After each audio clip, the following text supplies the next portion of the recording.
Giancarlo Fisichella. His name might not carry the same legendary weight as Michael Schumacher or Ayrton Senna, but for those who followed Formula 1 in the early 2000s, Giancarlo was the Italian who almost made it, a driver with speed, skill, and an unshakable will to win. Fisichella was often the driver who stood at the cusp of greatness, yet never fully claimed it. From being a rising star at Minardi to scoring his first podium at the prestigious Monaco Grand Prix, Fisichella's journey through Formula 1 is a story of raw talent, missed opportunities, and perseverance. But what went wrong? Why didn't he win a world championship despite having what it took? This is the story of the Italian stallion, Giancarlo Fisichella, a driver whose career is as thrilling as it is misunderstood. The early years, a star in the making. Born on the January 14, 1973, in Rome, Italy, Giancarlo Fisichella grew up with a passion for motorsport. His racing career began in karting, where he showed early signs of exceptional talent. By the time he was in his teens, he was already competing in Italian Formula Ford, quickly rising through the ranks with remarkable speed and precision. Fisichella's talent didn't go unnoticed, and in 1996, he made his way into Formula 3, where he continued to impress with his driving skills. But his real breakthrough came in 1996 when he made the jump to Formula 1, debuting with Minardi, a team that wasn't known for producing top-tier cars but was a stepping stone for young drivers aiming to make a name for themselves. In a car that struggled to keep up with the competition, Fisichella displayed impressive racecraft, earning the respect of fellow drivers and fans. But it wasn't until 1997, and when he was signed by Jordan Grand Prix, that his career truly started to take shape. Rise through the ranks, the Jordan and Benetton years. In his first full season with the Jordan in 1997, Fisichella showed promise, finishing a fourth in the Canadian Grand Prix, a result that hinted at the untapped potential within him. His ability to deliver consistent results in a car that wasn't always the fastest made him stand out, and soon after, Benetton, who later became Renault, took notice of the Italian driver. Fisichella moved to the Benetton in 1998, a team that was in the midst of rebuilding after the departure of Michael Schumacher. While he was up against tough competition, including teammate Rene Arnoux, Fisichella's performances continued to impress. In 1999, Fisichella scored his first ever Formula 1 podium with the Benetton, finishing second at the German Grand Prix, proving he could compete at the front of the grid. His time with Benetton, while solid, marked the beginning of a career defined by periods of promise mixed with frustration.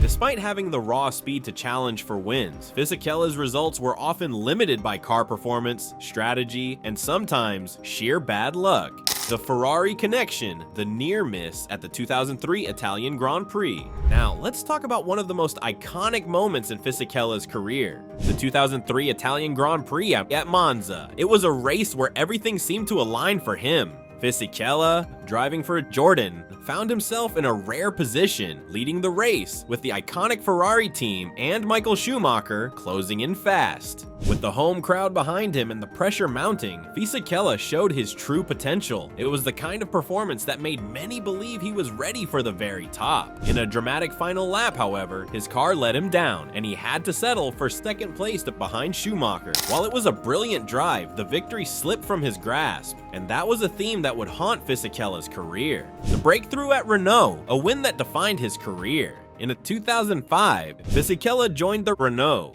a team on the rise with a young, dynamic driver named Fernando Alonso, who would soon become a two-time world champion. Fisichella's arrival at Renault marked a major turning point in his career. For the first time, he was driving for a team capable of winning races and championships. In 2005, Fisichella won his first Formula 1 race, taking the victory at the 2005 Australian Grand Prix, one of the most memorable moments of his career. Finally, he had done it. The Italian stallion had won in F1, but that victory wasn't just about the win. It was about proving to the world that Fisichella had what it took to be a Formula 1 race winner. It also came at a time when Renault was establishing itself as one of the top teams on the grid, with Alonso going on to win the World Championship that season. However, the dream of becoming a world champion himself would continue to elude him. Despite the strong performances in the Renault, Fisichella often found himself playing second fiddle to Alonso. Whether it was strategy, car issues, or the sheer dominance of his teammate, Fisichella was unable to take full advantage of the Renault car's potential and win more races. The frustration moving between teams. After his time at Renault, Fisichella's career took on a nomadic feel. He moved between teams, but each time it seemed he just couldn't find the perfect fit. His moves to Ferrari as a reserve driver into 2009, and later to Force India,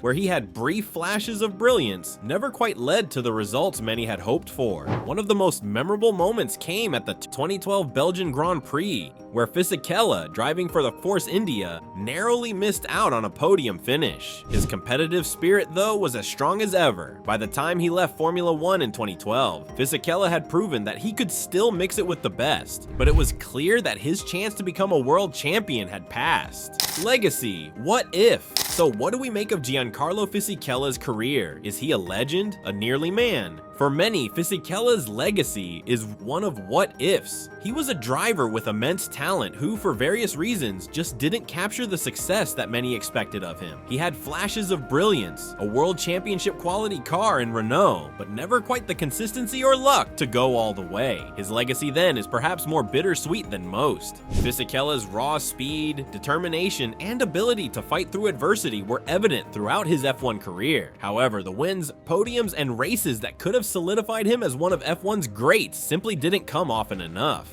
Today, Fisichella is still involved in motorsports, competing in other forms of racing and acting as a commentator. His story serves as a reminder that in Formula 1, sometimes talent alone isn't enough to guarantee success. Conclusion: the Italian stallion's legacy. Giancarlo Fisichella will always be remembered as one of the most talented drivers of his generation. He may not have won the world championship, but his place in Formula 1 history is secured. He was the driver who almost made it, the one who delivered some of the most thrilling drives, and the one who, despite the ups and downs, always brought the passion and heart of an Italian racer to every race. His career wasn't a fairy tale, but it was real, and for those who watched him race, Giancarlo Fisichella will always be a hero.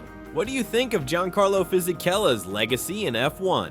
Did he deserve more success, or was he just unlucky? Let me know your thoughts in the comments below, and don't forget to like and subscribe for more Formula 1 content.